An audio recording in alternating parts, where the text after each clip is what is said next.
T minus 30 seconds.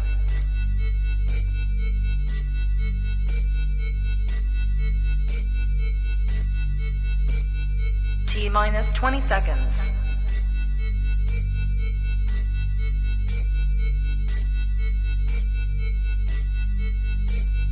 Ten, 9, 8, 7, 6, 5, 4, 3, 2, 1, 0.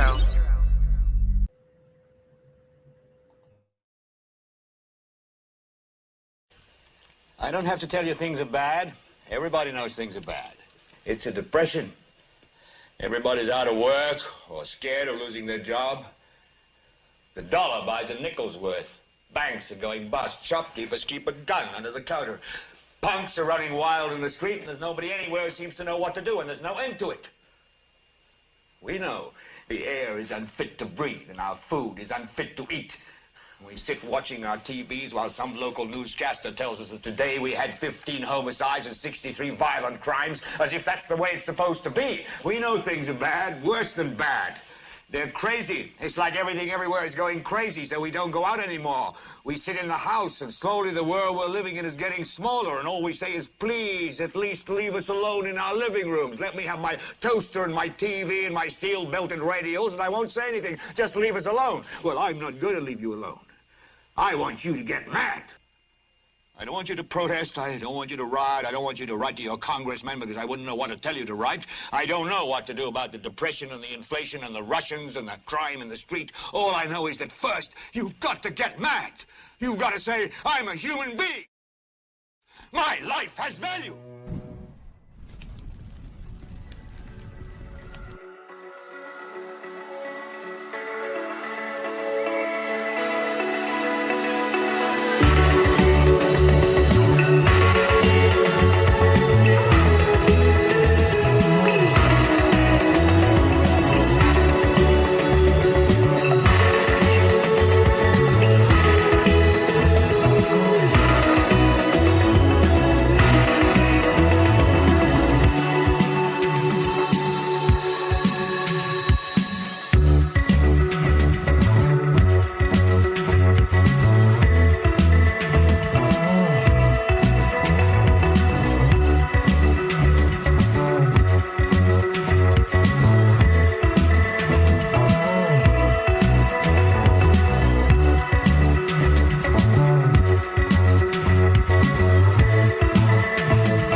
The Soviet Union built an ABM system around Moscow known as the Galosh system. And it's interesting that in the early strategic writings, they give enormous weight to the mission of ballistic missile defense. This is absolutely critical because unless you can solve that problem in a way, it's going to be very difficult to win a nuclear war. They had built earlier a very expensive air defense system around Moscow.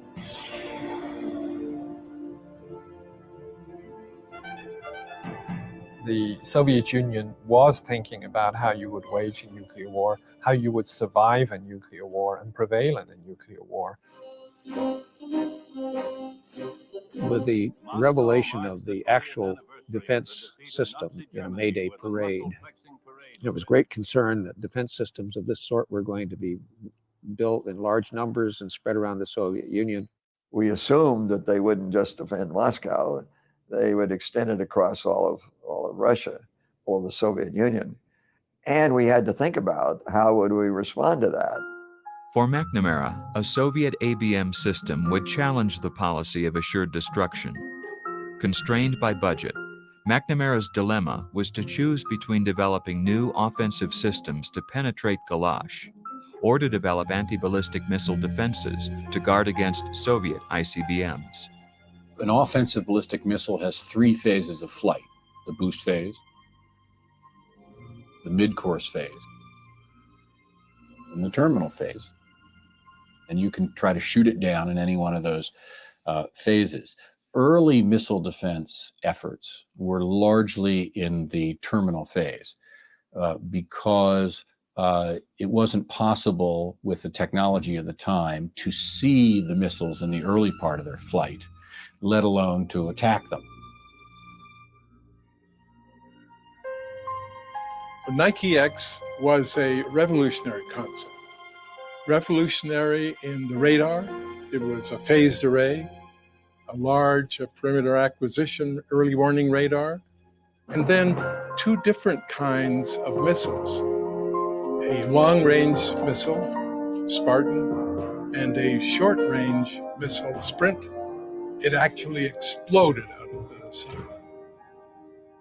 They were not ever destined to be completely successful. One could think of a way to frustrate those defenses by bringing in ballistic missiles in line to the same target. To defend cities against nuclear weapons delivered by missiles means you have to intercept high up in the atmosphere. When you made the first intercept, you would create a fireball which would block out communications over a vast volume. The other missiles would continue to fly in their line and emerge. Your defense system would see it, it would move out to intercept it, and you would have another fireball in a blacked out region. But of course, these are now stacking closer and closer to the target.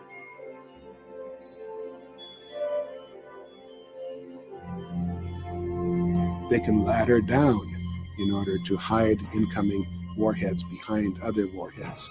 And for those reasons, we've never been able to implement a defense of cities, and that's the real problem, to defend our values against nuclear attack.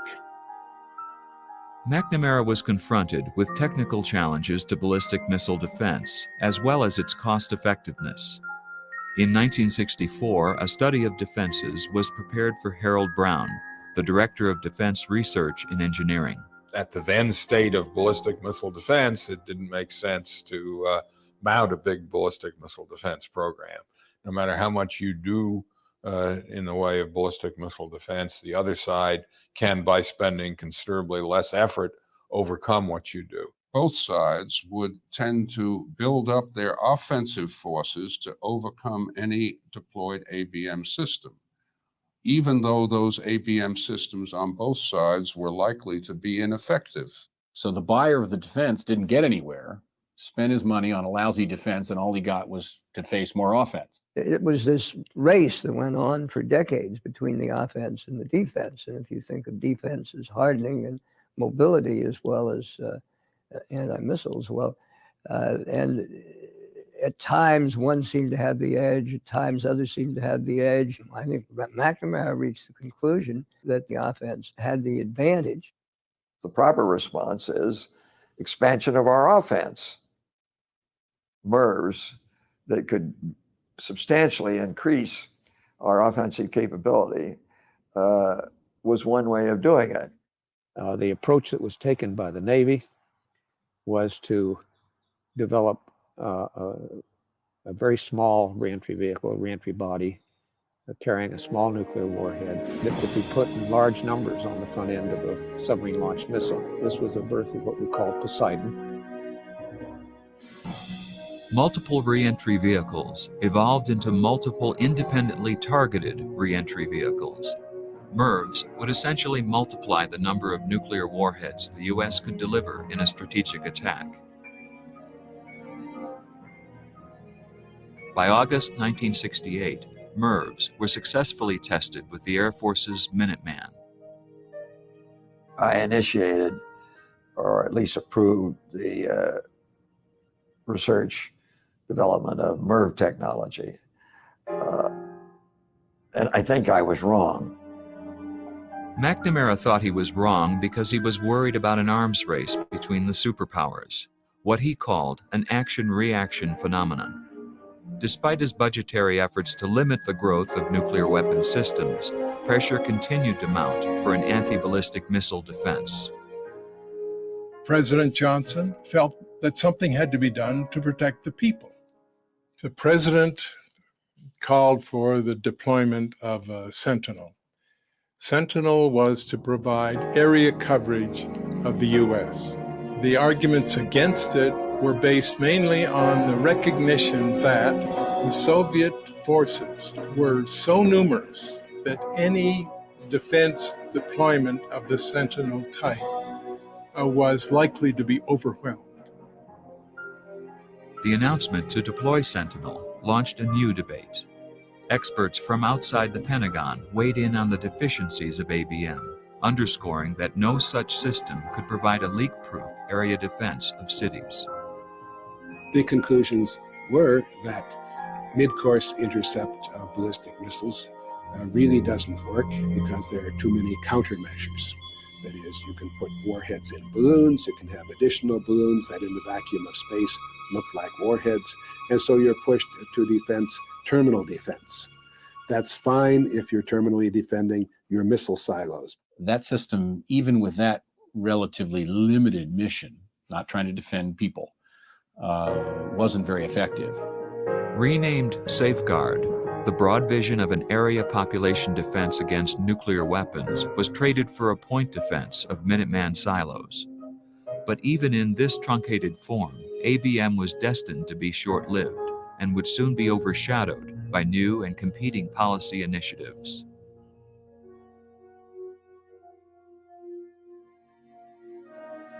The decade of the 1960s is a crucial one for public responses to nuclear weapons.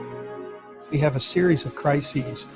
The Berlin crisis in 1961, when Kennedy advocates a renewed, intensified program of civil defense and fallout shelter construction. Then the Cuban Missile Crisis, when the nation seems to come very close to nuclear war. And then the Test Ban Treaty of 1963. Finally, there has been acknowledgement that man's future rests in his own hands. The Atom Test Ban Agreement has been initialed in Moscow. The Test Ban Treaty was perhaps simply the first step in a series of treaties and negotiations with the Soviet Union. But once the issue of atmospheric testing was dealt with by the 1963 treaty, then deterrence theory and the whole strategy that flowed from deterrence theory, I think did have a reassuring effect, at least at some level. But nuclear strategy and public responses to nuclear issues were not unfolding in a vacuum. By '67, the Vietnam War was very much underway.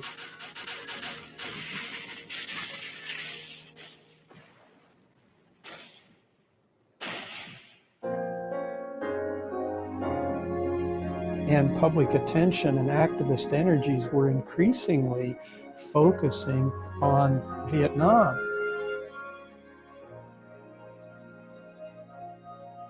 And when people thought of McNamara, they didn't think of nuclear strategic innovations, they thought of Vietnam.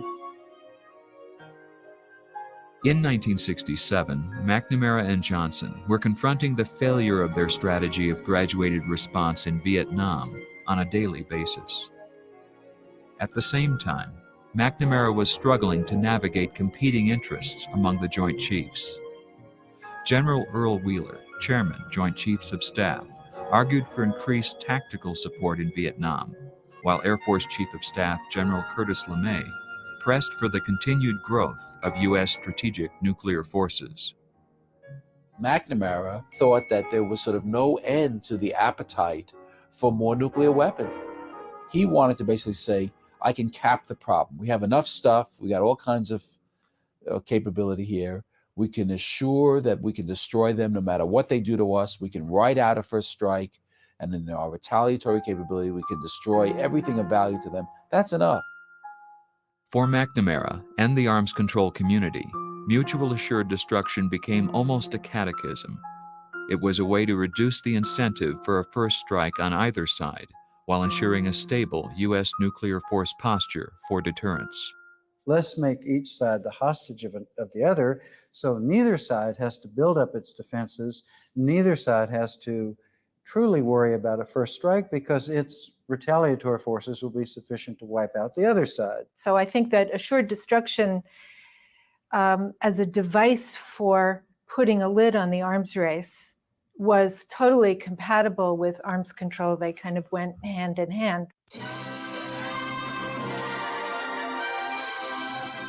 Historic Holly Bush in Glassboro, New Jersey, where East meets West. President Johnson, with aides Rusk and McNamara, awaits his first of two summit talks with Soviet Premier Kosygin. Kosygin arrival marks the first in-person meeting of the two world leaders. Mutual assured destruction became the foundation of an initial effort to engage the Soviets in strategic talks. While the meeting yielded no agreement, Glassboro was the beginning of a period of détente. In January 1969, détente would become the centerpiece of the Nixon administration. The new president and his national security advisor, Henry Kissinger, sought to reduce Cold War tensions by increased diplomatic, commercial, and cultural contacts with the Soviets, and especially through strategic arms control.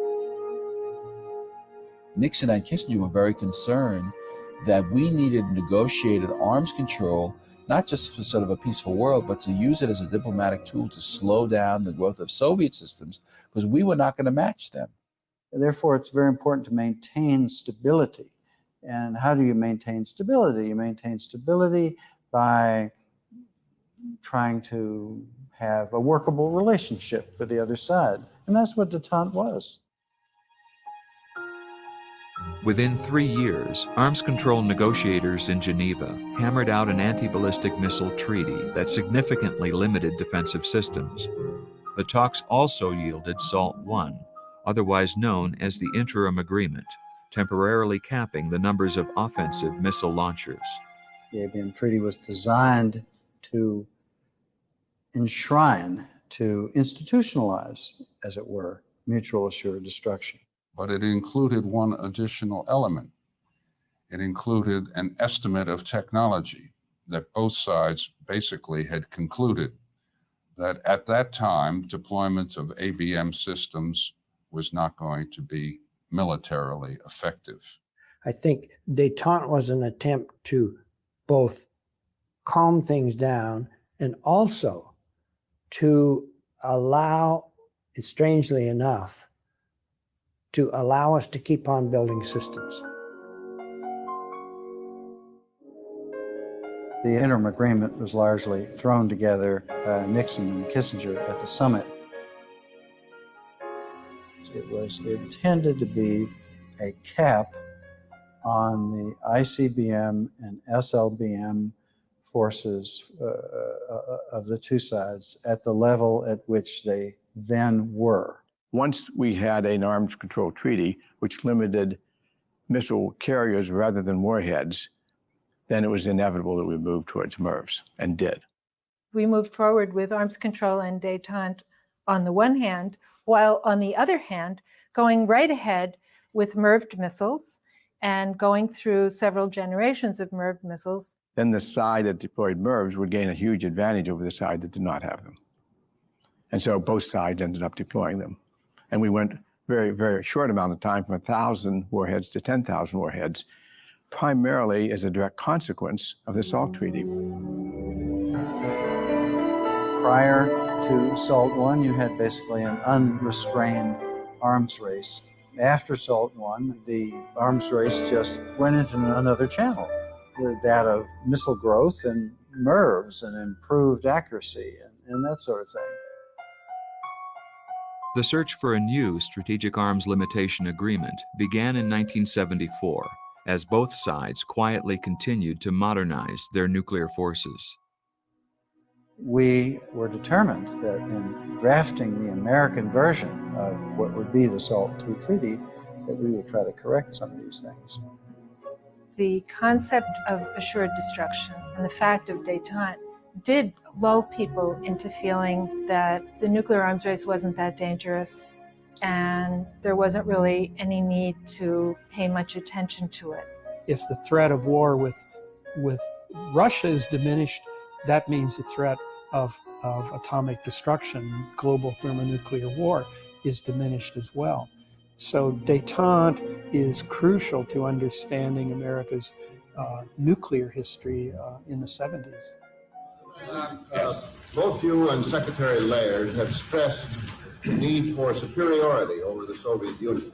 How do you distinguish between the validity of that stance and the argument of Dr. Kissinger for what he calls sufficiency?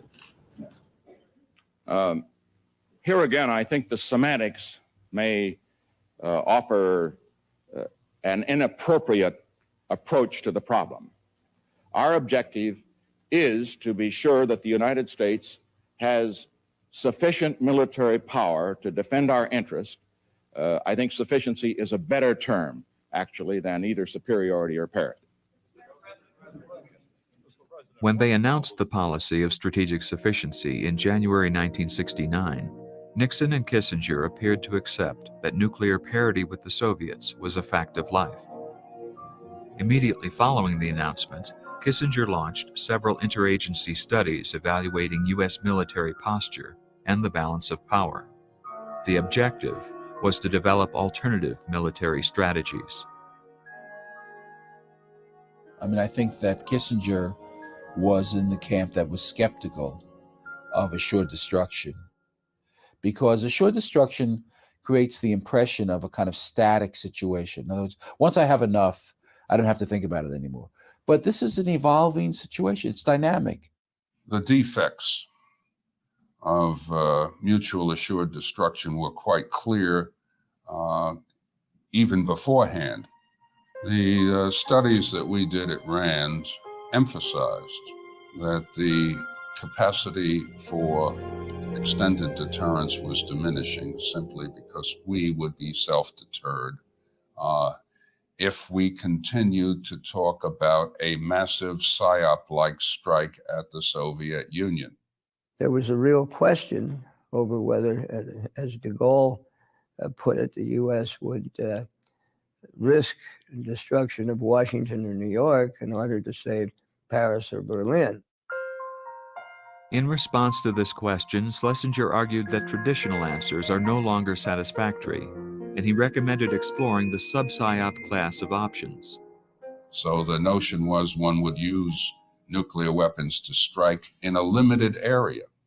That would convey to the Soviets that indeed we were serious and we were ready to respond. Schlesinger, as an analyst at the RAND Corporation, was much more of the view that nuclear weapons had to be finely calibrated. He was very highly differentiated in his views of nuclear weapons.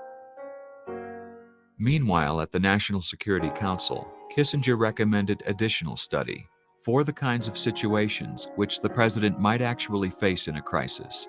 Specifically, it should examine more discriminating options than the present PSYOP. When we were consulting with Henry Kissinger in 1969, we argued that they ought to have a presidential reserve force, which would be these limited options. The top leadership, everybody, including Schlesinger, always thought in terms of limited options and always had a struggle with that because the planning and the hardware were set primarily by the big options. I think there was a desire from the earliest PSYOPs to have smaller options, and so there were, quote, smaller options, but they contained many hundreds of weapons, and so they were not small at all.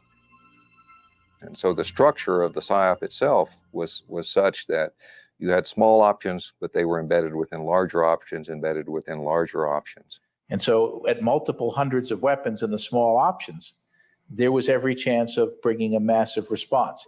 If you're the Russians and a small option were executed, you had a strike by ICBMs, and then 5 hours later you had the SLBMs, and then 18 hours later the bombers came roaring in. It looked like 3 separate attacks. For us, it might seem very, very specific, very carefully calibrated. For them, it might look like we were going to take out the entire society.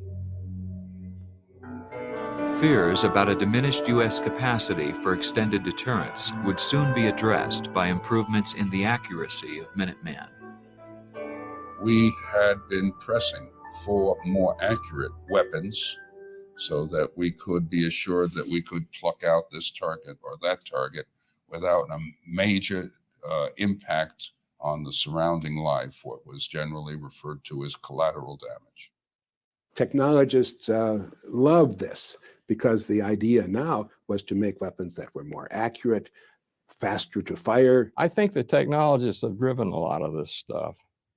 I mean, we could make this kind of a ballistic missile, therefore we did. Therefore, the policy people said, gosh, this would fit in very well with how we're thinking. But the improvements of accuracy were a normal consequence of the technology and of the military views about what's valuable. And they didn't derive from any great strategic thinking. Many other people read the improvements in accuracy in a different way. I remember the day in June of 1970 when the United States announced that it was going to go ahead with MIRVs. We came to a fork in the road where we could go with assured destruction on arms control and limits, or we were going to push forward with nuclear warfighting. The MIRV technology initiated by McNamara had come to fruition, providing target planners with a significant increase in the number of available warheads.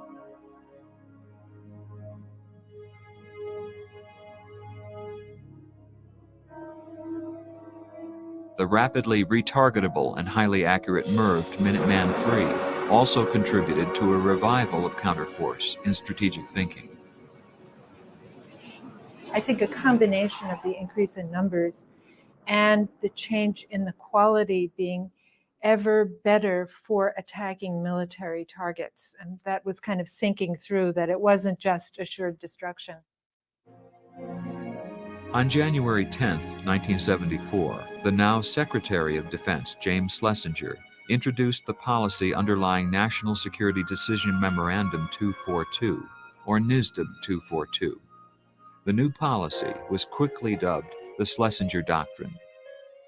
The selective strikes that I emphasized were intended to convey to the Soviet leadership that the United States would not be self-deterred, that we were prepared to initiate the use of nuclear weapons against Soviet territory, and that they should have that firmly in mind in making their plans. We had, for the first time, an open statement by a U.S. Secretary of Defense that the United States did not merely have a mutual assured destruction policy, but actually wanted to have and did have and was trying to acquire and improve warfighting capabilities. The warfighting capability, it was not intended to fight a war, it was intended to strengthen deterrence. Within a month of Schlesinger's public announcement, NSDM 242 prompted 4 major actions to increase the options available to the president. The new declaratory policy also briefly renewed public fears of thermonuclear war.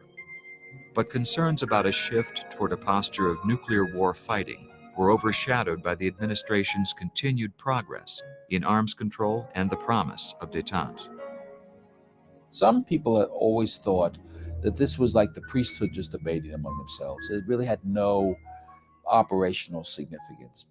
Others said, no, you're not right, that this will have an effect on thinking in key elements of the civilian and military leadership, and it will make the use of nuclear weapons more likely. Making war more likely. That was not our view. We thought that it would make war less likely. If one wants to preserve the peace, as I think President Washington said, plan for war.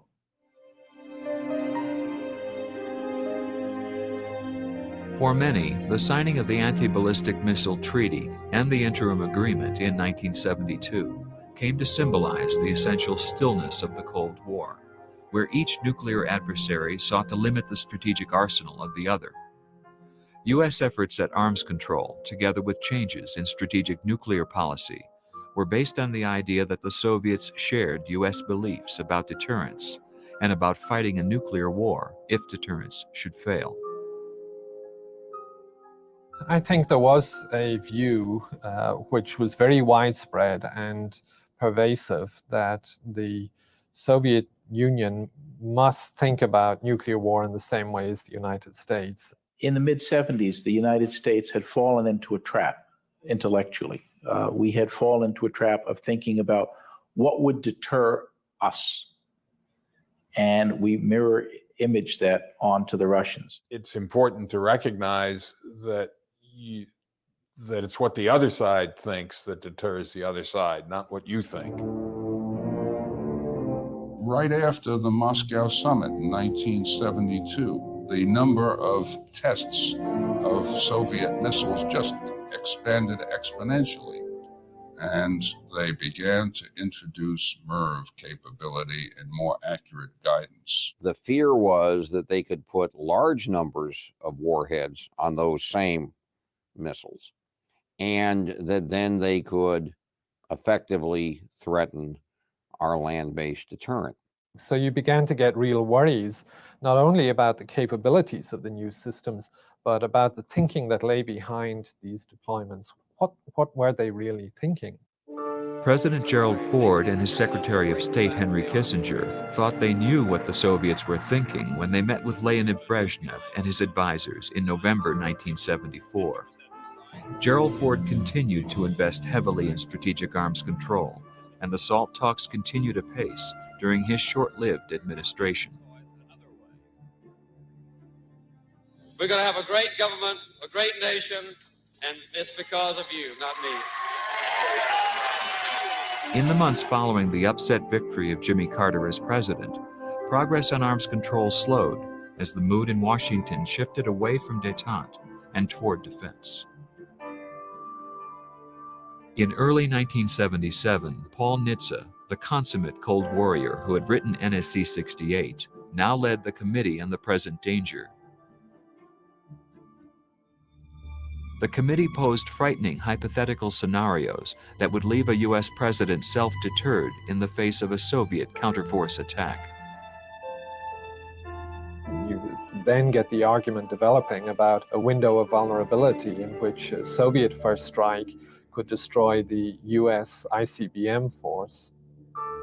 The committee argued that the remaining U.S. nuclear forces, the bombers, and the ballistic missile submarines would not be effective in counterforce operations.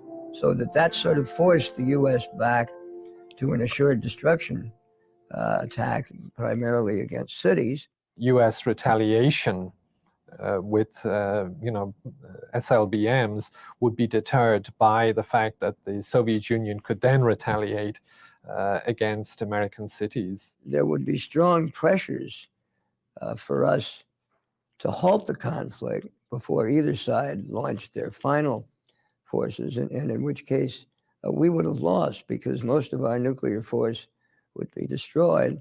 Such an approach, which left things unequal, worried some people. The mood in Washington recalled earlier periods of increasing vulnerability, the first Soviet atomic test, the launch of Sputnik, and the worries of a missile gap that followed.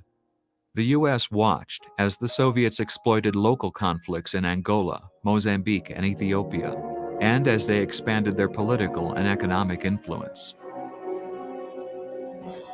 Then, in October 1977, the Soviets alarmed the Europeans with the deployment of the highly accurate SS-20, a MIRVed IRBM aimed at NATO military targets.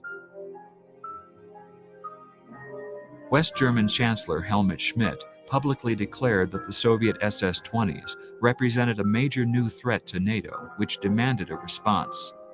Others, like the Committee on the Present Danger, asserted that the deployment of SS-20s created a broader imbalance in theater or tactical nuclear forces. The Soviets saw the future military balance as something they were tilting in their own favor. There was a famous article by Richard Pipes called Why the Soviet Union Thinks It Can Fight and Win a Nuclear War, in which he argued, they didn't accept the theory of deterrence. In the last analysis, when you're in the depths of a crisis, what really would deter them? And some people would say the only thing that would deter them is the knowledge that they would be defeated. Much more important was growing evidence that they had built very heavily protected, deep underground shelters in the Moscow area. And it did become clear that at least the leadership was planning seriously to survive a nuclear war.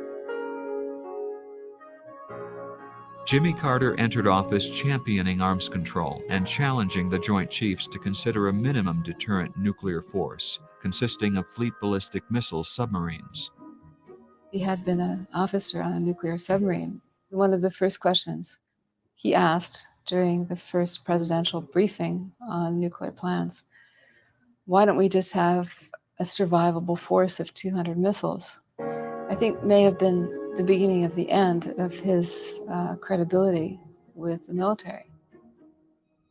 Within his first year in office, the president confronted an increasingly aggressive Soviet adversary. Now, in the face of new and worrisome intelligence estimates, Carter issued Presidential Directive 18 that launched a review of U.S. targeting policy. Leon Sloss, who had a long tenure with the State Department, led a seminal study called the Nuclear Targeting Policy Review. I think a critical driver was a reassessment of Soviet strategic objectives. And then we also assessed how they were building and deploying their forces. They believed that they could survive a nuclear war, they could control a nuclear war. What Sloss's study came out and said was, you're dealing with people who look at nuclear war differently. They build deep bunkers, they plan for reloads and refirings of ICBMs. These guys have a different view. And what you need to do if you're going to have an effective deterrent is get into the mind of the Soviet leadership, figure out what they value, and hold it at risk. Obviously, their own lives were important. Their control over the various constituents of the Soviet Union and their own political control. Therefore, the countervailing strategy concentrated on those targets. The countervailing strategy. I woke up one morning and said for the posture statement, we needed something a little bit different to help Secretary Brown and get him some publicity. And I said, why don't we call it countervailing instead of counterforce or something? And so I can't even remember whether I discussed it with Harold or whether I just put it in the posture statement. But it went over. Not a thing changed. PD-59, however, had an important breakthrough. It was an attempt to look at deterrence through Soviet eyes. And that became the basis for the notion of having many options, of having them nested.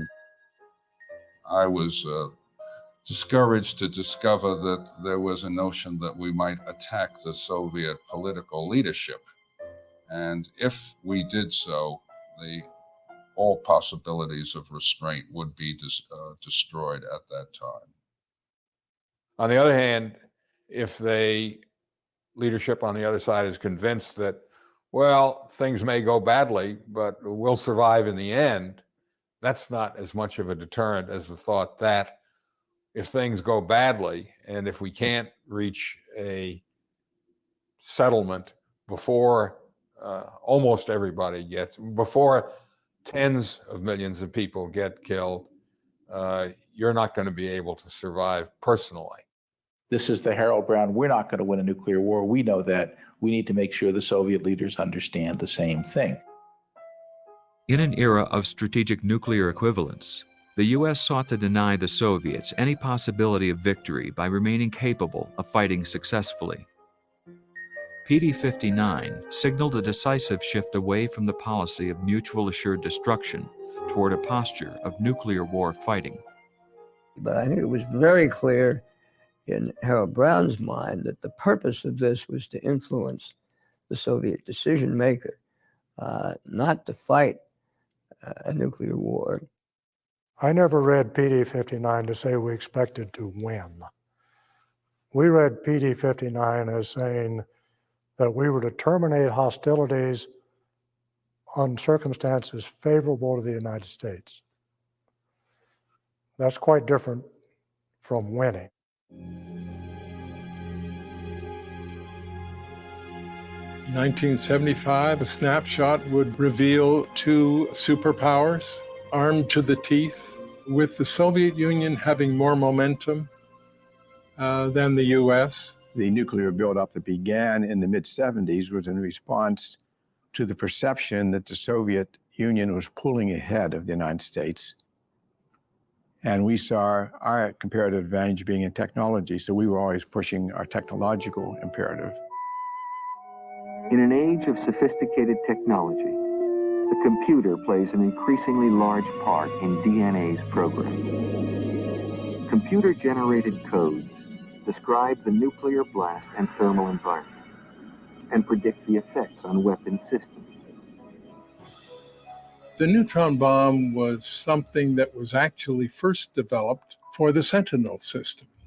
And this was a warhead which would kill by strong flux of 14 million volt neutrons. But once one realized that the kill was produced by neutrons, people began to think about the possibility of killing people and not equipment or not facilities. Particularly in relation to the hypothetical use selectively in Western Europe. Tests were aimed at defining and solving the problems of tactical nuclear warfare.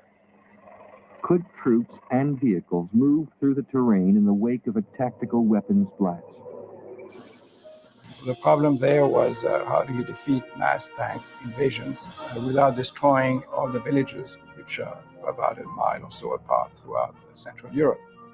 If you do it with neutrons, the idea was you can go to much lower yield and leave the villages and their inhabitants unscathed, relatively speaking. None of this would be very clean, and still get at the tank crews. It's making nuclear weapons seem less threatening if they come to seem more like conventional weapons and actually can be used in theater operations rather than just to destroy cities.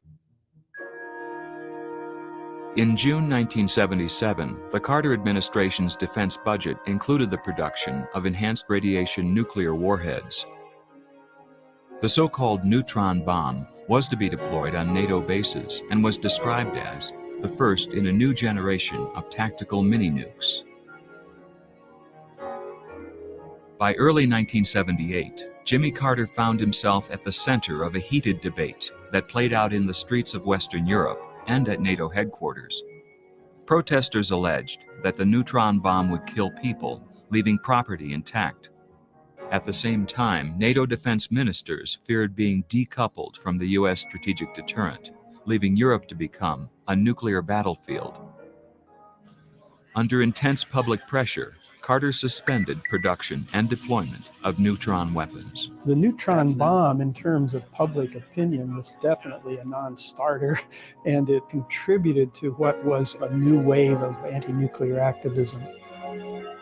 Brussels, December 1979, an unusual joint meeting of NATO defense and foreign ministers. On December 12, 1979, NATO agreed to modernize its nuclear forces, going forward with plans to deploy new intermediate-range nuclear missiles. The fear was that the Soviets could strike Western Europe from their homeland, and we had no comparable system. And so NATO embarked on the so-called two-track strategy. It would modernize to have a comparable capability by deploying ground-launched cruise missiles in 5 countries and by deploying a modified Pershing II missile in Germany. And it would seek to eliminate the SS-20s through negotiations.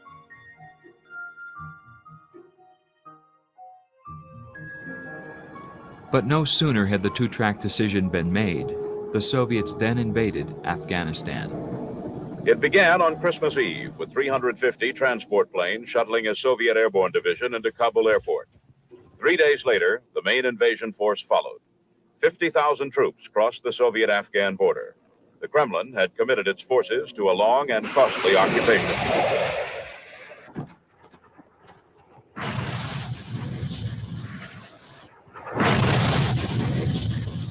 Neither the United States nor any other nation which is committed to world peace and stability can continue to do business as usual with the Soviet Union. The invasion led to a suspension of talks with the Soviets on intermediate-range nuclear forces in Europe, and it forced Jimmy Carter to withdraw SALT II from consideration by the U.S. Senate. The treaty had been the centerpiece of Carter's efforts to reinvigorate détente. Its withdrawal dealt a sharp blow to the president. And I think Carter just saw that it was hopeless. And rather than suffer a defeat, which I think he felt would be harmful to arms control itself, he withdrew the treaty. Without a strategic arms limitation agreement, Carter was left with the largest peacetime military buildup in history, which he had initiated with the 1980 defense budget. For many Americans, the Soviet occupation of Afghanistan marked the end of détente and the beginning of a second Cold War, with a new and more virulent nuclear arms race. I had this image in my mind of successive generations of increasingly sophisticated warfighting systems. We were not rejecting nuclear deterrence. We were not necessarily rejecting mutual assured destruction. We were only rejecting the tightening of a tripwire that was actually being created to make nuclear war more likely deliberately. With the proposal by Forsberg of a nuclear freeze it in place, had the wonderful appeal of simplicity.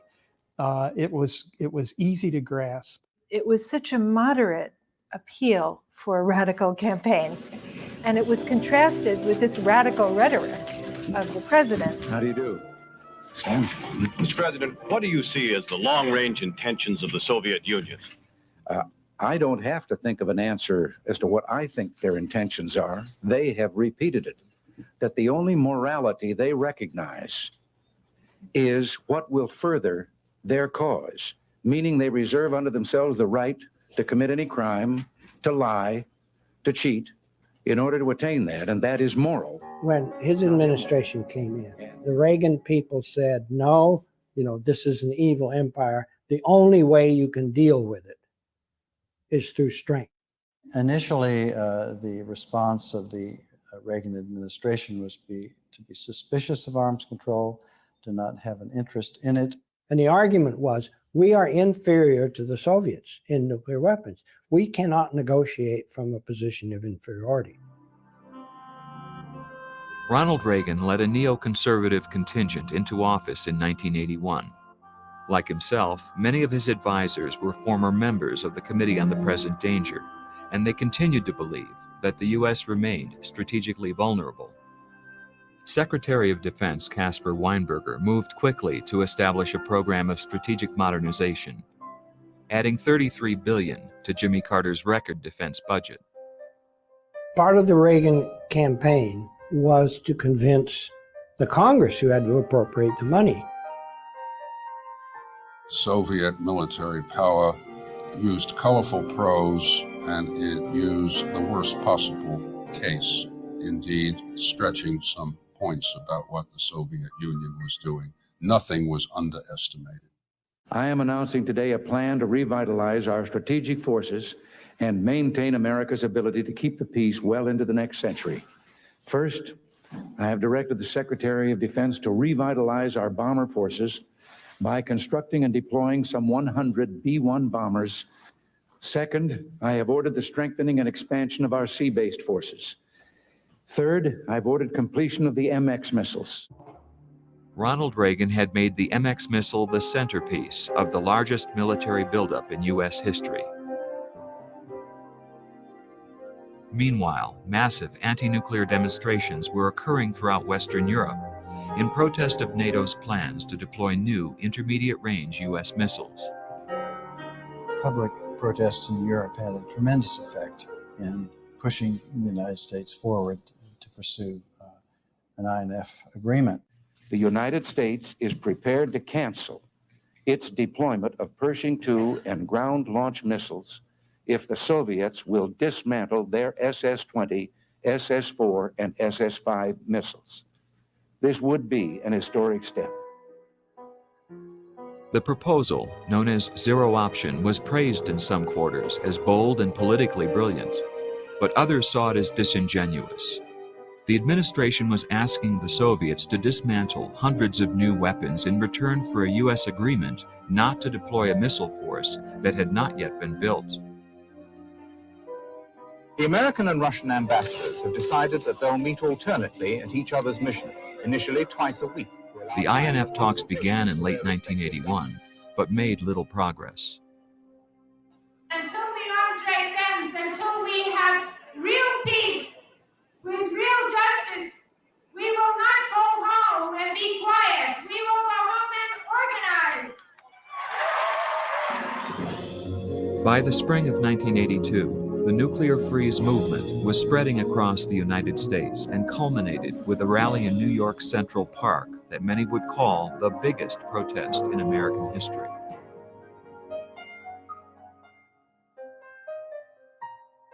To understand what took place under Reagan, I think you have to understand that by that time, there were very, very strong forces at work within the government. President Reagan hated nuclear weapons.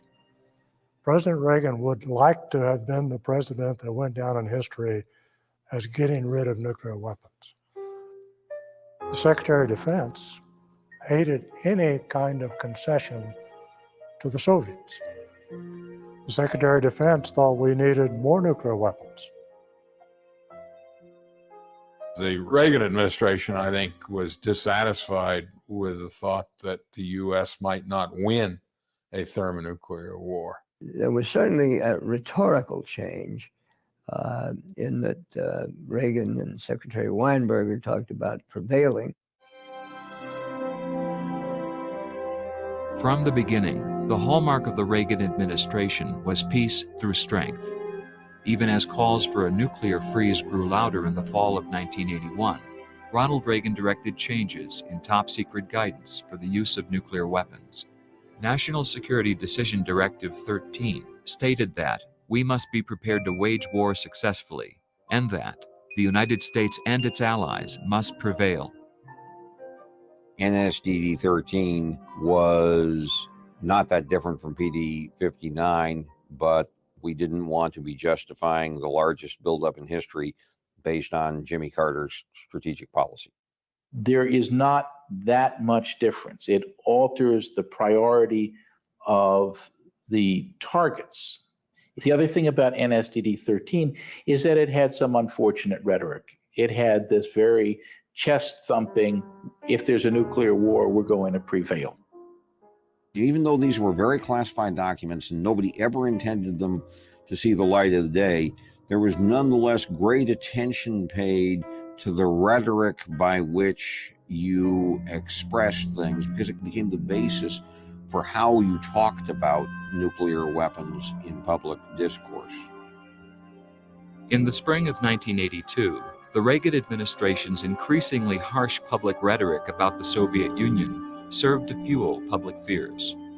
The image of Russian militarization and the Russian military and the possibility of war between the two sides, it just seemed like there was a kind of warmongering administration.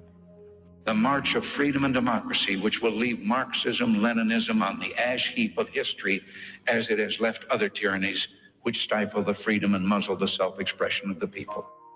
As Reagan was denouncing the Soviets, the Pentagon's defense guidance was leaked to the New York Times. The combination of harsh public rhetoric and secret guidance about the possibility of a protracted nuclear war, in which American nuclear forces must prevail, made for a combustible mixture. We worked very hard to get declaratory policy down right. That was the year of the nuclear freeze, the nuclear protest. We had to explain what we were doing to our own people. Nobody knew what prevailing meant. And when it finally became an issue in the context of the nuclear freeze, President Reagan began using a phrase that we worked out with Secretary Weinberger. A nuclear war cannot be won and should never be fought. While the Reagan administration softened the language of declaratory policy, a war of words and images continued between a president who sought to confront the Soviet Union. They are the focus of evil in the modern world. And those seeking to portray the fearsome result of that confrontation. The danger was described in very vivid, very emotional terms, and even if significant portions of the human population survived the initial cataclysm of war, the long-term ecological effects would be absolutely devastating. The nuclear winter thesis as advanced by Sagan was basically wrong. The effect was vastly overblown, and the model which they used was clearly wrong. It wasn't so much that people thought that there wouldn't be a nuclear winter, but that he really overstated it pretty seriously. So once you put in realistic assumptions about targeting and realistic assumptions about what the climate would do, you came up with a potential cooling of possibly a summer's duration, a few months over certain parts of the world. Not a trivial effect, but nothing like what was originally described. I think that the nuclear winter debate intensified the images that people had about what a nuclear war would do to the world and why a nuclear warfighting policy didn't make any sense. Reagan was facing a problem. He did not trust that the Soviets would pursue a peaceful cause. He felt strongly he had to ensure the survival of the American people under favorable conditions. Edward Teller had long advised Ronald Reagan on matters of defense and now urged the president to abandon mutual assured destruction for a doctrine of assured survival. In the fall of 1982, Teller pressed Reagan to mount a breakthrough effort for a nuclear strategic defense. Reagan was receptive to Teller, as well as to other proponents of non-nuclear defenses at the High Frontier Group. Reagan was searching for a way to challenge the Soviets that did not rely upon offensive weapons or arms control. And technology was a very good way of challenging them because this was our strong suit. All of this came together, and Reagan, without very many people knowing, he announced what became known as the Strategic Defense Initiative. I call upon the scientific community in our country, those who gave us nuclear weapons, to turn their great talents now to the cause of mankind and world peace, to give us the means of rendering these nuclear weapons impotent and obsolete. Well, the origin of SDI was President Reagan's antipathy to nuclear weapons. And he wanted a defense, a non-nuclear defense against nuclear weapons, which somehow he argued would render nuclear weapons impotent and obsolete. Shield, laser-based technologies, exciting new technologies that can render us safe from any possible nuclear attack. And he painted a very compelling image of the power of American technological know-how. The supporters of the SDI in the technical community, and there weren't actually that many of them, but they believed, and rightly, that technology had changed substantially, and that it was worth taking another look. Maybe we could build brighter lasers, higher intensity lasers, maybe X-ray lasers pumped with nuclear weapons and so forth. That was fine on paper. There was not ever, to my knowledge, a laser system that could be deployed that made any sense whatever. Lasers in space would have been extraordinarily expensive and extraordinarily vulnerable and not assured of performance. We really never had a defense. We had a policy to build a system, but that was only to do the research and development, $25 billion within the first 5 years, $50 billion, $75 billion over a period of 10 years, and then we would decide whether to go ahead with the construction. So suddenly, almost overnight, people aren't debating nuclear arms control or nuclear freeze proposals. They're debating the technological effectiveness of the Strategic Defense Initiative. And I think for a brief while, there was some significant hope among the population at large. But I believe that that was pretty quickly put to rest by the sort of traditional arms control community argument that was made right away and repeatedly, and I think very effectively, that there simply wasn't any way to have a comprehensive defense. We had some nice technology from SDI, but no way you could have the leak-tight system. The initial euphoria over SDI subsided in the months following the president's speech. Reagan's initiative would evolve into an extensive research and development effort, and the theme of U.S. technological superiority would clearly resonate with the Soviets.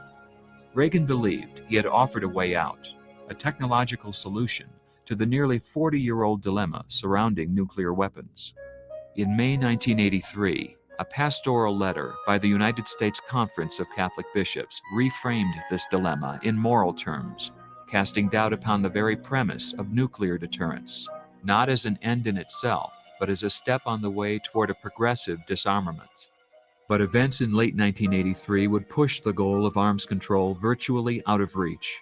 The September shoot-down of a Korean passenger jet by Soviet defenses was followed in November by the delivery of intermediate-range nuclear missiles to NATO, prompting the Soviets to withdraw from arms control negotiations altogether. U.S.-Soviet relations were probably at that moment at the lowest point in many years. It was a true nadir. This is San Francisco. We have lost our New York signal. Radar sources confirm the explosion of nuclear devices there in New York and up and down the East Coast. We interrupt this program at the request of the White House. At the end of 1983, the threat played out on television in dramatizations that, for many, crystallized the fear of sudden and catastrophic nuclear war. They're on their way to Russia. The nuclear danger was encapsulated with the image of global thermonuclear war. All of this popular culture material feeds into shaping a public mood that in turn creates the framework within which the strategists and the diplomats and the political leaders must operate. And it was within this complex framework of emotional, moral, and international security issues that the president now found himself. It was a very uncertain time.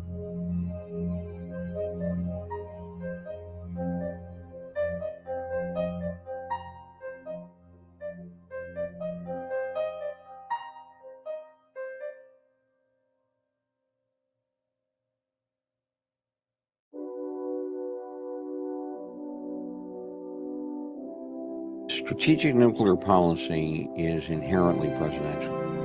And so in every administration that I'm familiar with, there's been a formal, highly classified document that sets forth nuclear policy. One of the things that happened in the 80s was that the Omaha process and the guidance process had grown apart, so that decisions were being made in Omaha that didn't belong in Omaha. When we separated that decision authority and the responsibility for target selection, we set the stage for what ultimately happened. A target set that grew beyond any sense of rationality, in my estimation. The phrase was coined that the high priests of targeting in Omaha were targeting every pop stand on the Trans-Siberian Highway. And there was a very strong belief outside of the building that that was going on, and that the targeteers were out of control, if you will. All the warheads were used. There were never any spare warheads. And so warheads were being used against targets probably that they should not have been used against. This targeting was a result of a nuclear strategy which declared that the United States and its allies must prevail. Issued in October 1981, Ronald Reagan's nuclear guidance would be refined by the Office of the Secretary of Defense into the Nuclear Weapons Employment Policy, or NUEP 82, and then further elaborated into the Nuclear Annex of the Joint Strategic Capability Plan, or JSCAP, by the Joint Chiefs of Staff. From there, the Joint Strategic Target Planning Staff in Omaha would develop the PSYOP. What the JSTPS does is, from a huge, huge target list, they apply the JSCAP guidance. We would be given characteristics of damage that we should strive to achieve on a particular target set. A ICBM silo would be given a word picture description of how severely that silo should be deformed or crushed or whatever the criteria was for that particular thing. And then damage expectancy would compute the probability of achieving that criteria. Now, damage expectancy is the product of the probability of arrival of the weapon at the target, and then assuming that the weapon gets to the target, the probability of damage. Damage expectancy was not specified in the guidance, but there was a tacit understanding that the planners should achieve the highest value for this commonly accepted metric of the plan. The logic would be that if a specific set of targets were selected and that we achieved a specified level of damage on those targets, that would be meeting the policy objectives stated from the civilian policy community. The issue of what becomes enough really depends on what the response is when you take that revision report back each year. And of course, the results never satisfied all of the guidance. That is, the civilian leadership, and for a time the military leadership, would look at the fact that the PSYOP did not produce the desired levels of DE against all of those target categories, and that was used to declare we didn't have enough warheads. When I came into this arena, when I was the director of J5 with responsibility for Annex C of the JSCAP, I was astonished to realize the true extent of the target base, how it was broken down, and how the attack went down. And so at that point, my awareness began that something was quite wrong here.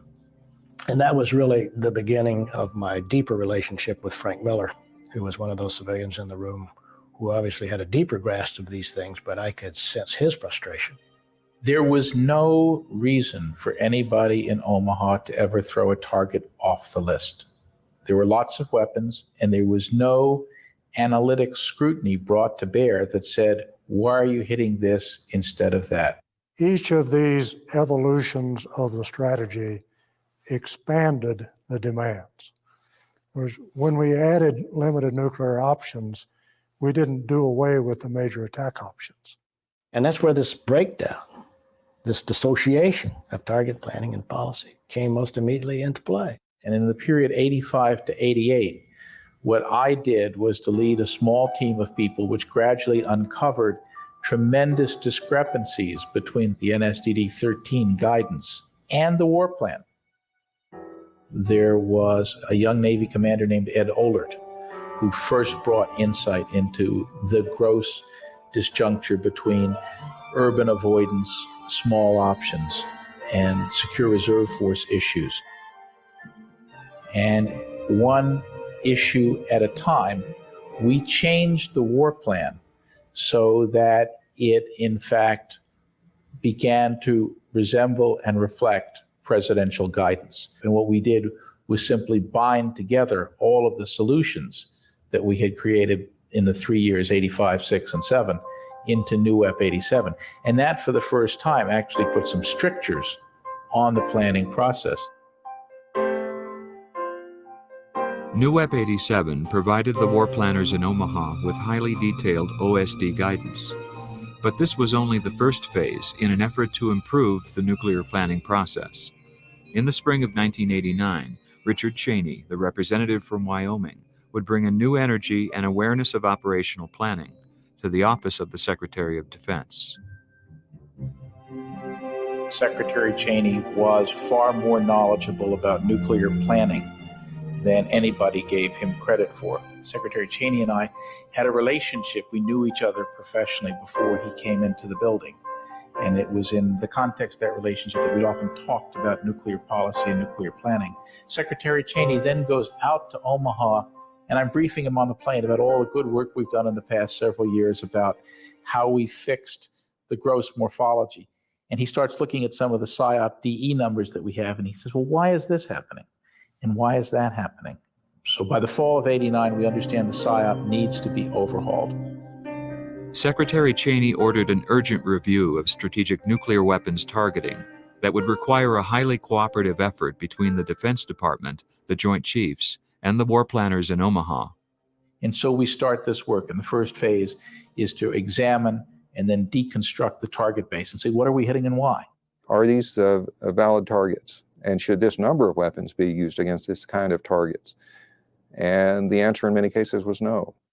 But also there was a much more realistic assessment of from a targeting standpoint, of what were the key critical targets that really mattered, and what were reasonable damage expectancies associated with those targets, and to a certain extent, when was enough enough?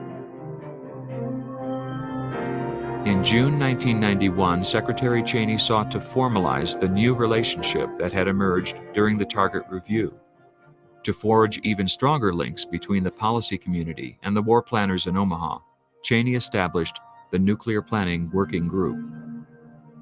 What that new relationship was that OSD policy now had PSYOP clearances, now could look at the details of the war plan and could verify that the policy goals were in fact being implemented in the war plan.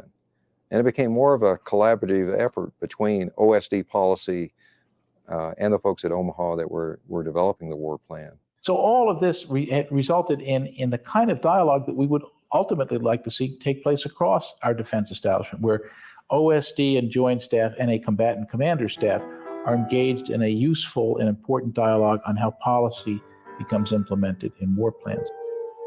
The strategic targeting review of the late 1980s was not a one-time effort, but the beginning of a continuing process that resulted in a more collaborative working environment in which to build the PSYOP. But this was just one of many changes during this dynamic period. Changes were occurring on several fronts, including technology, with the continued rapid development of U.S. nuclear weapon systems.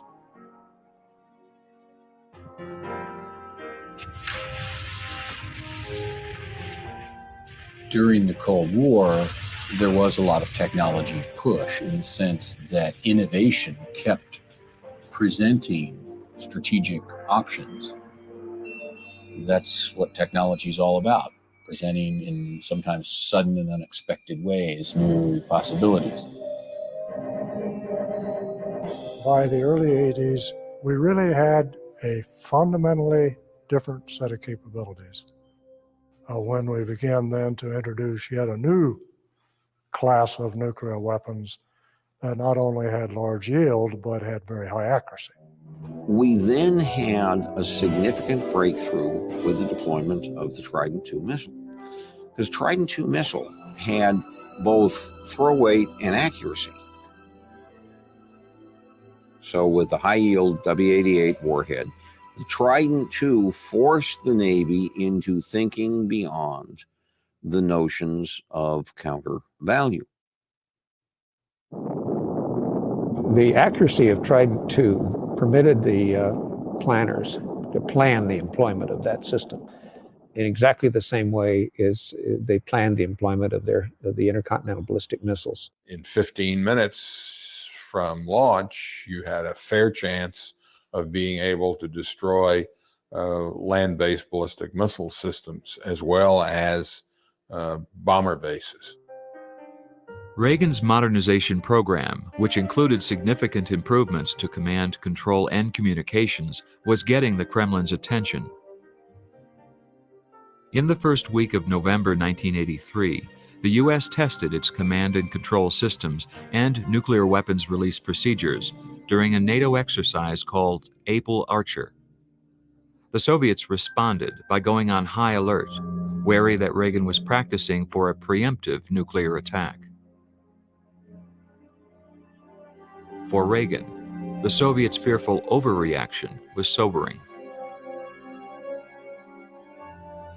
1984 was a year when Reagan and his advisors would take stock of powerful new offensive weapon systems coming online, the promise of strategic defenses, as well as continuing public fears of thermonuclear confrontation. As he prepared for his re-election campaign, Reagan began to soften his language toward the Soviets. Well, those differences are differences in governmental structure and philosophy. The common interests have to do with the things of everyday life for people everywhere. It was the time when détente was getting back on track. Gorbachev was coming to power in the Soviet Union, and dramatic changes were unfolding that ultimately would lead to the end of the Cold War. Gorbachev was brought in by the old men of the Kremlin, not to overthrow communism, but to revive the Soviet Union, make it stronger. Gorbachev was prepared to do things that no Soviet leader ever had even been willing to think about, much less do.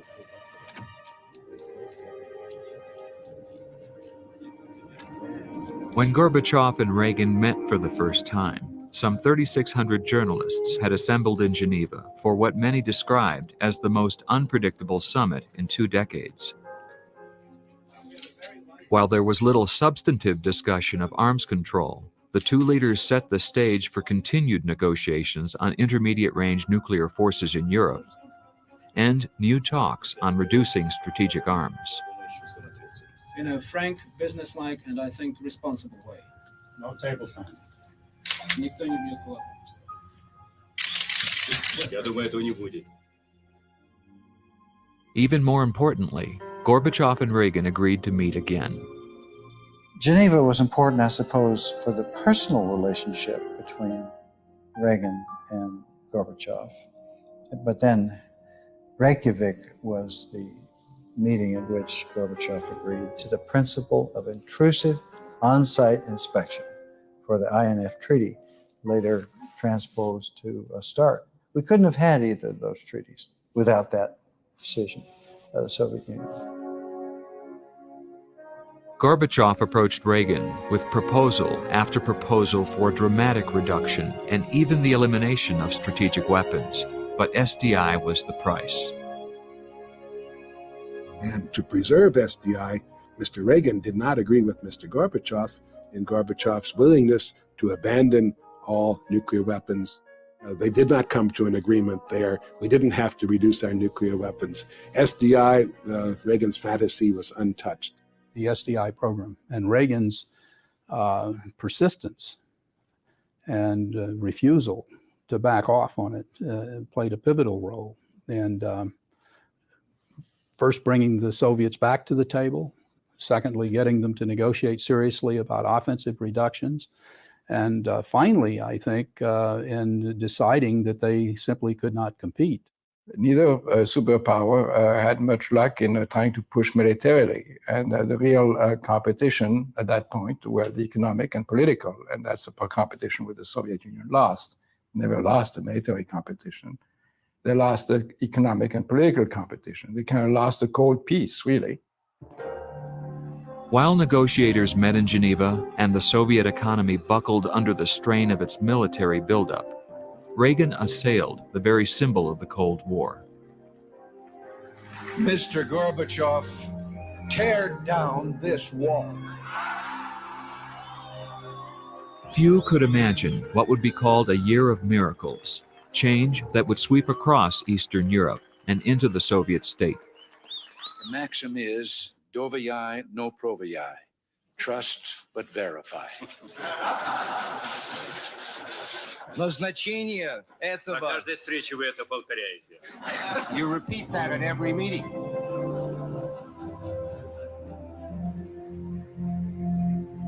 For the people of Western Europe, the end of the Cold War began with the agreement to remove all intermediate-range nuclear forces. The Soviet SS-20s had been deployed to ensure a partitioned Europe. Their dismantlement gave rise to what President George Bush would call a new world order. It seemed to me that the development in the mid-80s, when Gorbachev came into power and basically ended the prime reason for the Cold War, namely the division of Europe. And President Reagan had the wit and the acumen to recognize that the situation had profoundly changed, and to say so, and to convince the American people that it had done so, which is, I think, was his best contribution.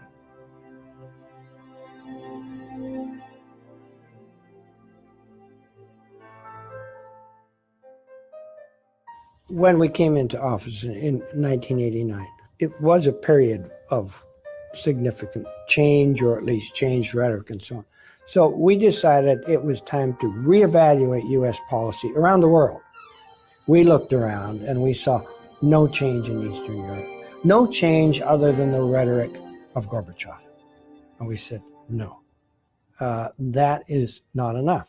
Not since the closing days of World War II, not since the East German riots of 1953 have crowds gone wild like this. Young East Germans dashed the last 100 meters to the wall and were hauled into the West by West Germans who'd climbed on top. At the end of the Year of Miracles in November 1989, change came with the elimination of the seemingly intractable symbol of the Cold War. Did you ever imagine anything like this happening? We've imagined it, but I can't say that I foresaw this development at this stage. No, I didn't foresee it, but imagining it, yes. The wall coming down was partly a surprise, not as nearly as much to us as it was to Gorbachev. Gorbachev always intended to reform the system. He didn't intend to do away with it. It turned out he underestimated the power of the forces he was unleashing. Reeling from internal economic reforms, Moscow systematically withdrew military support from the Eastern Bloc, unraveling the Warsaw Pact. When the Berlin Wall came down, it presented the first instance of us for us where targets were rapidly being removed from the plan, as in we would send a message out and delete particular sorties and not have an alternative sortie for those weapons for a period of months at times. Especially with the reunification of Germany, we would want to make changes in our own nuclear posture. Other changes we were prepared to do, but only if the Soviet Union would reciprocate.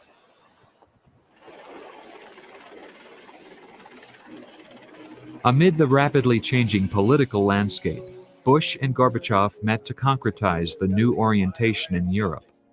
The Shipboard Summit led to an agreement on reductions in conventional forces, and soon a new strategic arms reduction treaty would be complete, with a profound impact on nuclear planning. The idea in START was to seek overall equality and to capture real military capability in a way that we had not done before. START was significant for the new complex counting rules it placed on warheads and delivery vehicles, as well as for its intrusive verification regime. But as Gorbachev was embracing an agreement to ensure peace and stability with the West, he would soon confront a rejection of his own economic and political reforms at home. Within hours, tanks and armored personnel carriers had appeared on the streets of Moscow. It was inevitable that as the day wore on, the White House would become the focus of resistance to the coup. The unsuccessful coup attempt of late summer ultimately led to the collapse of the Soviet Union, but the autumn of 1991 would continue to be a dynamic time for arms control. We officially declare that all decisions and decrees issued by the Council are illegal. We went through a period where it was obvious the Soviet Union was collapsing. That made Start One ratification somewhat complicated, but it gave us opportunities to look at things we never looked at before. And what President Bush did under a series of things called presidential nuclear initiatives, he took our bombers off alert, canceled our mobile ICBM programs, took nuclear weapons off Navy surface ships and submarines, eliminated ground-launched nuclear weapons from Europe, and withdrew them to the United States. 2 years ago, I began planning cuts in military spending that reflected the changes of the new era. But now, this year, with imperial communism gone, that process can be accelerated. In his final State of the Union address, President Bush announced a series of additional nuclear initiatives that would reduce U.S. nuclear forces around the world, as well as restructure the nuclear command. We started the restructuring of strategic forces to make them more resilient and more stable so that they would not in themselves precipitate a war. Concomitant with those reductions, it seemed appropriate to reorganize the command to focus on those smaller nuclear forces, which would now be used in different ways than one single superpower confrontation. I was tasked to develop a blue sky reorganization of the combatant forces to rewrite national military strategy in a draft to be debated by the chiefs, which removed the Soviet Union as our principal enemy, the first time that had ever been done. So what I could see on the horizon was not just a change in the strategic setting, most importantly, but in addition to that, a change in attitudes toward strategic forces, nuclear weapons, and the budget. Strategic command is actually created through two different impulses. Lee Butler, as he's working for Colin Powell, when he's the J5, comes up with a plan for his Commander-in-Chief Strategic. We, up in OSD, looking at the lack of a requirements process and the lack of an individual who puts together war plans and weapons platforms and numbers of warheads and arms control, say, this is what we need to make sure this never happens again. One individual had never been given command, control, and therefore insight, understanding, and the ability to form judgments about how the totality of the force operated. Seeing that for the first time allowed me to have a complete picture of the nuclear forces. He was the driving force in planning a new command, a command that would not be as Air Force focused as was the Strategic Air Command.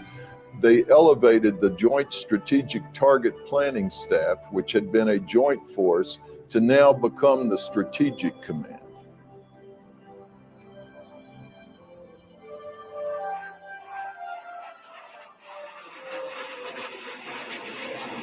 As plans were being made to stand up the United States Strategic Command, the proud mission of the Strategic Air Command was coming to a close.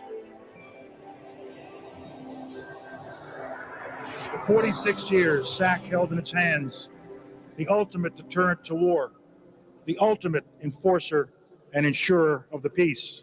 The debt we owe to the airmen of the Strategic Air Command and to the men and women of the Joint Strategic Target Planning Staff is a special debt. For it was you and all who went before you who were charged with the most vital task of all.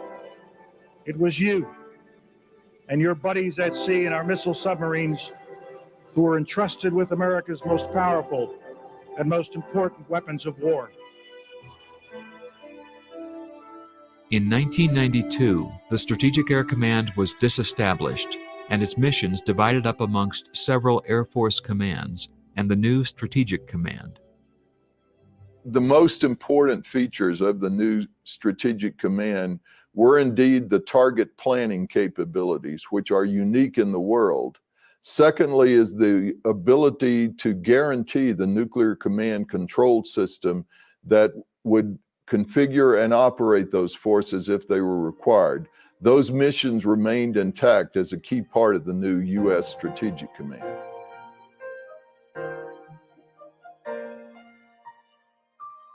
The ramparts of the Cold War were already anachronisms to most Americans by 1992. The presidential campaign of that year no longer rang with the rhetoric of geopolitics and geostrategy, but pivoted on matters of global finance and economics.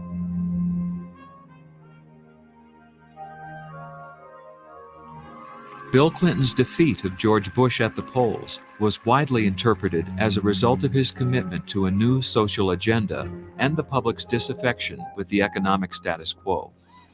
The new president's vision for national security policy was not widely understood.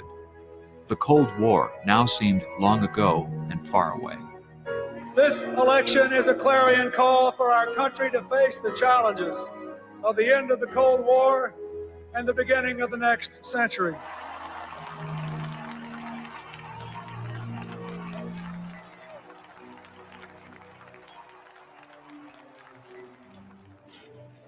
In one of his last official acts, President Bush put a close on one nuclear era, while a second was just beginning to emerge. Throughout the 1990s, differing political imperatives, unforeseen international tensions, and disturbing new intelligence would change the nuclear equation. As we were leaving office, it was clear that the structures of the Cold War were no longer appropriate. And indeed, there were a lot of calls from the Congress again. The Cold War's over. What are you going to do with this enormous structure you have? The United States is the biggest conventional power in the world. There is no longer any need for the United States to have nuclear weapons as an equalizer against other powers. Les Aspin and others in Congress argued that nuclear weapons now had to be considered in light of dramatic advances in conventional weapon systems. The 1991 Persian Gulf War had demonstrated an overwhelming U.S. conventional military superiority, and one which adversaries could not directly challenge in a symmetrical way. Desert Storm made that absolutely clear. So they find asymmetrical ways of contending with the United States. The asymmetrical ways, some of them could be to go to nuclear weapons. As he prepared to assume the presidency, Bill Clinton announced his new cabinet appointees that included Congressman Les Aspin as Secretary of Defense. Aspin's immediate concerns were those he shared with Senators Sam Nunn and Richard Lugar about the threat of proliferation by so-called loose nukes in the former Soviet Union. To the breakup of the Soviet Union, given there were 15 separate republics and that 4 of these had nuclear weapons, we wanted to control the proliferation of those weapons, the fissile material, and nuclear know-how. Cooperative threat reduction helped to secure fissile materials and consolidate the nuclear arsenal of the former Soviet Union under the control of the new Russian Federation. The Nunn-Lugar program, the loose nukes issue, that was the problem of the day, not our own nuclear weapons posture, not arms control. In the spring of 1993, with an eye on the budget, Aspin initiated the bottom-up review, evaluating U.S. conventional force requirements. Later that fall, Aspin would charge his assistant, Ashton Carter, with the task of conducting an internal Department of Defense review of the role of nuclear forces. They decided the nuclear part should be split off. It was actually split off and performed later, nearly as an afterthought, I believe mostly because of how difficult those issues were. Well, Les Aspin started off the nuclear posture review, and he believed that the world had fundamentally changed, the wall had come down, and we should rethink the role of nuclear weapons. Our thinking at that time was that, first of all, the importance of nuclear weapons was dramatically downgraded. The nuclear posture review dealt with 2 great issues. The first issue was how to achieve the proper balance between what I would call leading and hedging. The U.S. would try and lead the way to lower numbers of offensive strategic nuclear weapons. At the same time, we would hedge by keeping in reserve a certain number of weapons which could be brought back into the active stockpile if they were required. In a briefing to President Clinton, the 1994 Nuclear Posture Review reaffirmed the viability of nuclear deterrence while ensuring a continued dialogue with the new Russian Federation. We shaped our programs in both Russia and the United States based on the limits set forth in START II. It was never ratified, but it became part of our program planning. Expectations for the ratification of START II remained high, however, and effectively constrained U.S. and Russian nuclear forces throughout the decade. In the U.S., the START II force levels were also adopted in the face of a dwindling defense budget and a contracting nuclear weapons production complex. In 1988, responding to environmental problems and the need for consolidation, the Department of Energy began closing down some of its production facilities. By the mid-1990s, a complex which had produced more than 50,000 nuclear weapons had shuttered many of its aging production plants and ceased the assembly of new warheads altogether. More than 3 decades of underground nuclear testing came to an end in September 1992, when Congress imposed a 9-month moratorium on testing, which was subsequently extended by the Clinton administration. The following year, the Department of Energy launched the Stockpile Stewardship Program. Doing our best to try and simulate the performance of weapons without actually setting off a nuclear weapon. Weapons were designed to last, let's say, a nominal 20 years. The basic nuclear components seem to be holding up very well. But clearly, whether they'll last 30 years, 40 years, 50 years, nobody knows. And hopefully by then, we will have a capability for manufacturing. In 1994, when William Perry succeeded Les Aspin as Secretary of Defense, the process of securing the former Soviet nuclear arsenal was well underway. Early in his tenure, Perry began articulating a policy of preventive defense.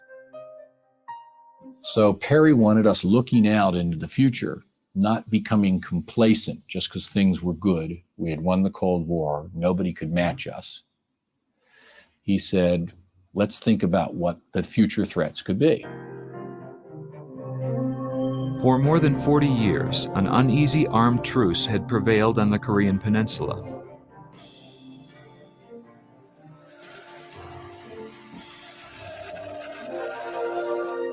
In May of 1994, a crisis would test U.S. policy and plans when the North Koreans ordered UN inspectors to leave the Yongbyon nuclear facility. Now, the potential of a nuclear-armed North Korea threatened this delicate balance. The best way to protect ourselves from that kind of a threat is preventive defense. It's preventing the terror group from getting the nuclear bombs in the first place, preventing the rogue nation from getting the nuclear capability in the first place. At first, a strategy of economic sanctions was imposed. When North Korea threatened to turn Seoul into a sea of flames, U.S. contingency war plans were set in motion. When action appeared imminent, a freeze on nuclear activities was brokered by former President Jimmy Carter that led to the agreed framework. I personally believe that the crisis is over, and I personally believe that Kim Il-sung wants to be sure that the crisis is over. These developments mark not a solution to the problem, but they do mark a new opportunity to find a solution. The agreed framework is a very valuable agreement for the United States security. It did not solve the problem of North Korean aspiration for nuclear weapons, but it certainly delayed it. The last bastion of hardline communism at its most spectacular, in a massive display of national pride, hundreds of thousands of North Koreans took part in their As the decade progressed, the expression rogue nation was becoming part of the public lexicon, while the threat of proliferation was being realized by so-called nuclear-capable states. And yet the presidential guidance for nuclear weapons remained unchanged. Under the broad rubric of NSDD-13, we were able to completely transform the PSYOP in terms of what it hit and what it went after and how it did it. As a result of some conversations between General Shalikashvili and President Clinton, there came down an order that we needed to relook at the guidance, and that's how PDD-60 came out. PDD-60 came out and that all of the ridiculous rhetoric of NSDD-13 was gone. In advance of the 1997 Helsinki summit with Boris Yeltsin, the Clinton administration removed all references to being able to prevail in a nuclear war, while reasserting the traditional deterrent role for nuclear weapons.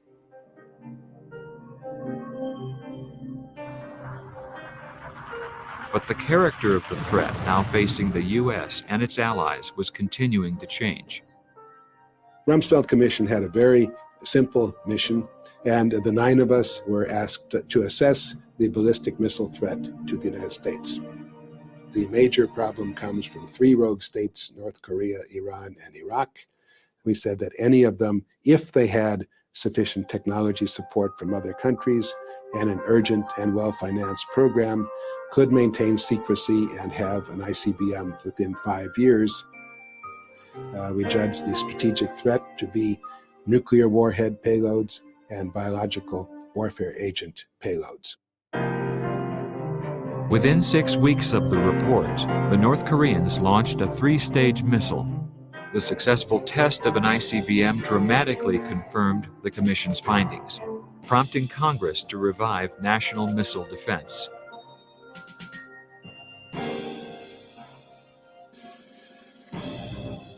By the new millennium, active defenses were experiencing a revival as the nation prepared itself for the emergence of a new and as yet ill-defined threat.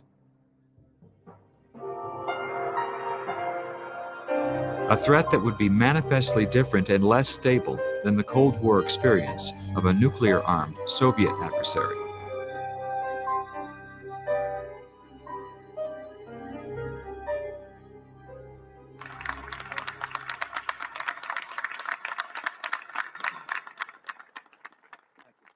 Unlike the Cold War, today's most urgent threat stems not from thousands of ballistic missiles in the Soviet hands, but from a small number of missiles in the hands of these states.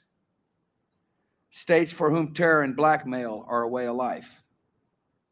In such a world, Cold War deterrence is no longer enough.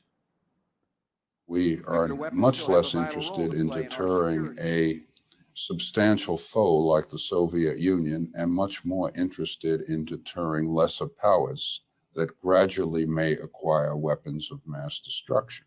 We need to build a relationship with Russia which puts the nuclear adversarial relationship in the past. We're not worried about arms races anymore. We're worried about minimizing the day-to-day size of the forces. 2 presidents, 1 Texas country road, and an awful lot of cattle. Today they went to Crawford High School and seemed like new best friends, George and Vladimir. You know, the president's inclination was to reduce U.S. forces unilaterally and call on the Russians to do the same. President Putin wanted a treaty. We have done a treaty. But I think that's the last treaty which will be central to U.S.-Russian relations. Treaty of Moscow limits operationally deployed strategic warheads between 1,700 and 2,200 on each side. It is directed that we will draw down the operationally deployed nuclear arsenal in accordance with the presidential direction and is codified in the Moscow Treaty. But the underpinning of all of that, the assumptions, the other side to that is the creation of advanced conventional capabilities, of a much more robust infrastructure, of a much better integrated intelligence, surveillance, reconnaissance, and planning capability than the nation has ever had before. But it also assumes that over time we will create additional capabilities to supplement that drawdown. And that's the balance that we're working to maintain available to the nation's leadership. So we must have both conventional and nuclear capabilities, and STRATCOM is, of course, planning on having both. By the spring of 2001, the new Bush administration was engaged in a reassessment of defense policy. The administration's policy would ultimately be reflected in the Quadrennial Defense Review, the Nuclear Posture Review, the National Security Strategy, and the Planning Guidance for Nuclear Weapons. Taken together with dramatic changes in strategic planning, this new policy would reignite the nuclear debate. What are rogues? What are the threats they pose? Can they be deterred? The very root of the term rogue state is based on the inability to predict what their actions would be. What's rogue are the intentions of the leadership that happens to currently be in power. And that's changeable, and oftentimes we try and change it in ways that will lead them away from enmity toward friendship without a war. On the other hand, one must recognize that nuclear weapons are spreading, that there may be a degree of anonymity in an attack. Nations which we are sometimes called rogue nations, when they say, how can we contend with the United States today, are thinking only in terms of asymmetrical warfare, which is going to weapons of mass destruction, going to guerrilla warfare, going to supporting terror. As the arsenal in the hands of rogue states, particularly with chem bio and now some of them having nuclear weapons, require us to take a different look at how we deter. I don't think classic deterrence works in these situations because we are dealing with individuals whose thought processes and motivations are very foreign to us. We've never really understood what deters or the degree to which that the nuclear standoff of the Cold War in any way resembles any relationship that we would have with any other country. It seems to me the traditional threats still hold against state actors. They control territory, they're in power, and most of them don't want to lose power. In the summer of 2001, deterring rogue regimes remained an open question as the Bush administration began a review of U.S. nuclear forces and strategy. The 2001 Nuclear Posture Review would reaffirm the continued utility of nuclear weapons as the principal deterrent force, but their role would be subsumed within a larger and more flexible strategic posture. In my personal view, it's misnamed. It should have been called the Strategic Posture Review because it addresses things on a much broader scale than just the nuclear element of it. The Cold War triad of nuclear land-based, sea-based, and bomber forces would become part of a new triad, integrating nuclear with non-nuclear strike capabilities, defenses, and a responsive infrastructure. But this new construct begged a question: what role will nuclear weapons play in the future? Nuclear weapons have no military utility other than to deter a nuclear-equipped opponent from utilizing his nuclear weapons. So long as anyone on the planet has the capability to destroy the United States in 30 minutes, that's the deterrent job that I know we have to do. And I know that that deterrent job requires that they never be able to believe that they can achieve that. There is a wider question that we must consider, and that is, what are the messages that will be given to history by the use or the non-use of nuclear weapons in a particular conflict? There is a half-century-long tradition of no use of nuclear weapons. The only nation to ever use one in anger was the United States. Are we going to be the first to do that again? Eisenhower thought we could deter a conventional war. We hung on to that hope in spite of the Korean War up until the late 50s. And even the notion of limited nuclear warfare, that was close to preposterous in his view. I cannot conceive of any responsible president initiating a warfighting nuclear action. The situation even today has not changed. I mean, the main use of nuclear weapons remains to deter the use of nuclear weapons by others. That has wide support within the defense community. Everything else is controversial. The world has changed a lot over the years of the Cold War. Various nations have been trying to remove their valuable targets from being addressed by conventional weapons.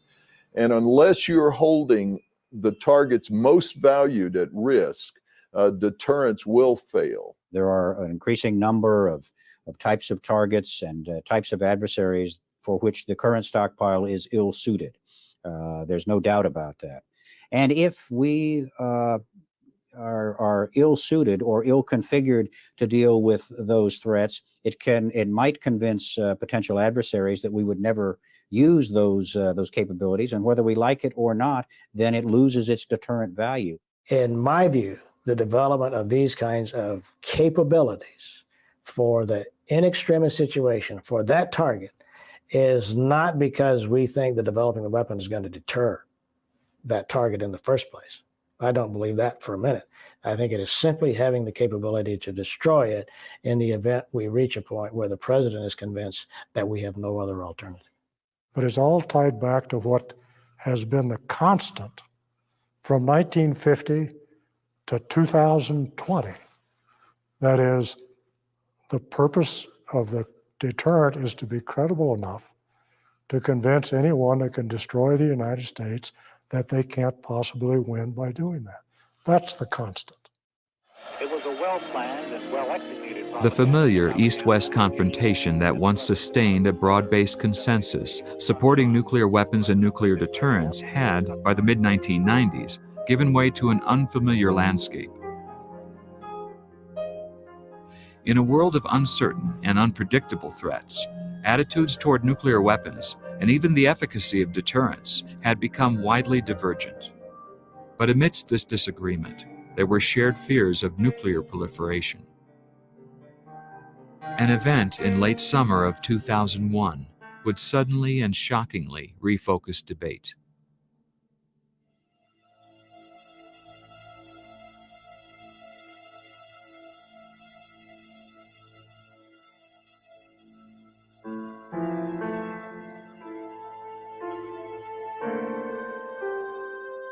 On September 11, 2001, the world was surprised.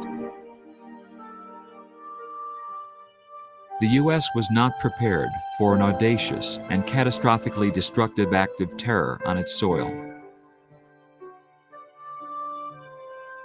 In the aftermath of the attack on the World Trade Center, debate centered on the question, can non-state actors be deterred? It's by no means clear to me that non-state actors have the same set of values that enable us to practice deterrence against them. If you expect to go to heaven and in such a situation, you're not going to be deterred by the threat of going to heaven. We all have to recognize that to the degree threats present themselves to us, like Al-Qaeda, which are stateless and which come from quasi-governments that don't possess territory, the nuclear threat becomes almost irrelevant.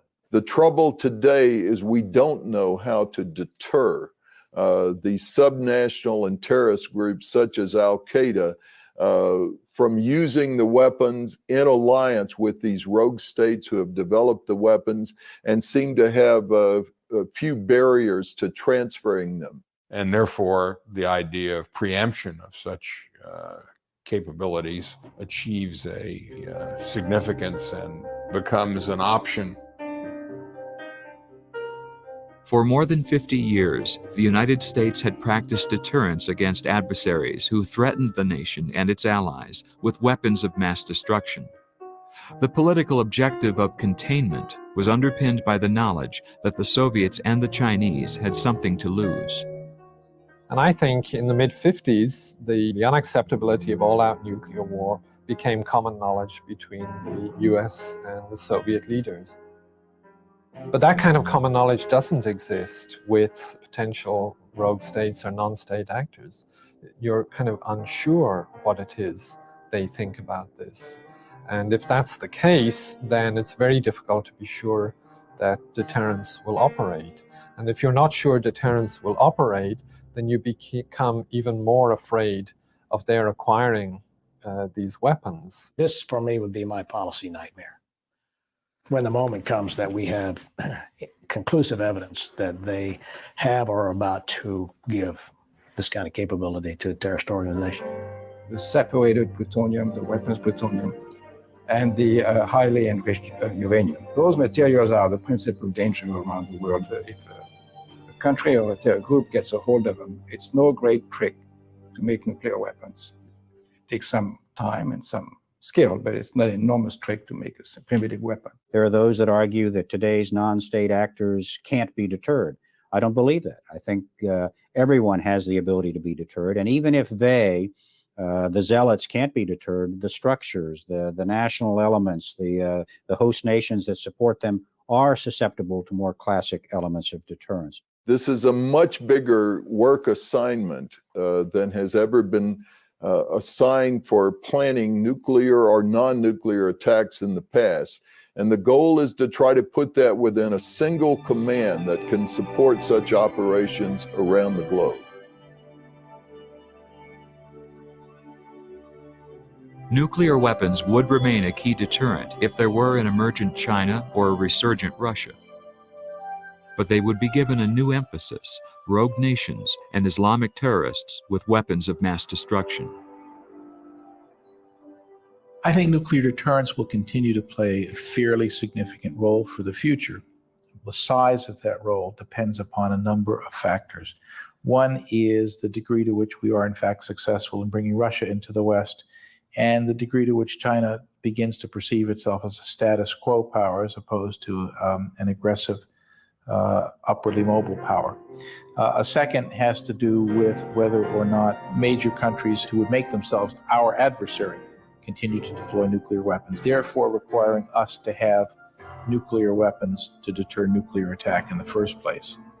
When you now shift the focus to only a few nuclear weapons being used, it becomes exceedingly important for you to do the calculation. Do I have to use a nuclear weapon for each of those, or could I substitute some combination of advanced conventional weapons, information operation attacks on those particular targets, rather than only considering a nuclear attack? It's not a cookie cutter problem that one size fits all. You need to think through what would deter North Korea, what would deter potentially a terrorist organization. There is certainly a need for a much wider spectrum of options that are made available to the nation's civilian leadership, both in the deterrent character and if a requirement presents itself for employment.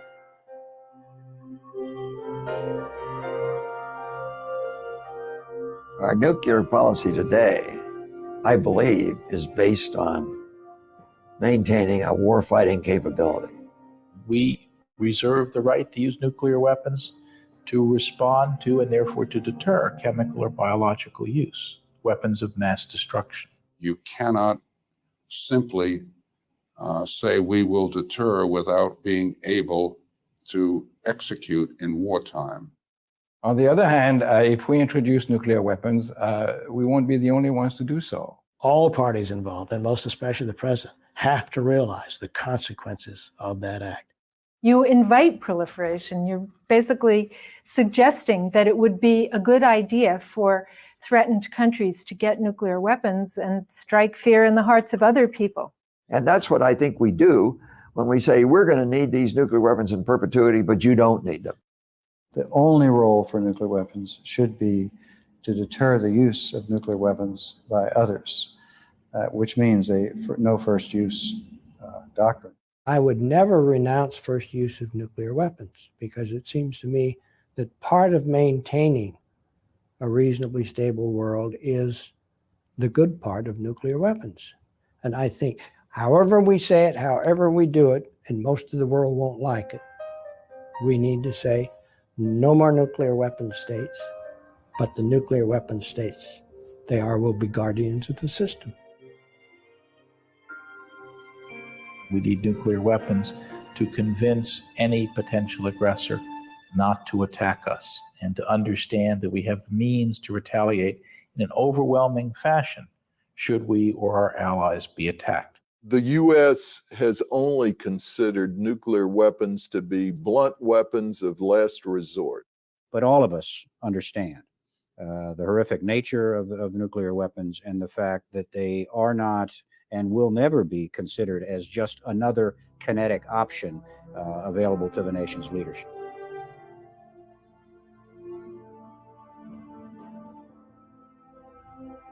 Serious debate about the efficacy and relevance of nuclear deterrence began almost with the dawn of the atomic age.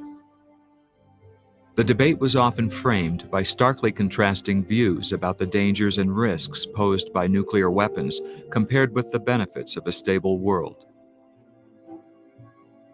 Since 1992, a new formula for deterrence has struggled to emerge from that which was forged in the context of the Cold War.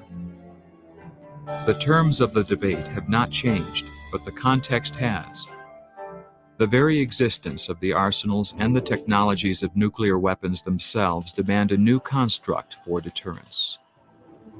What you have to do, though, at the end of the day, to have a real nuclear deterrent, is you have to have a policy, and you have to have a plan, and you have to have the forces, and you have to have the wherewithal to carry out the plan and the will to do so at the end of the day.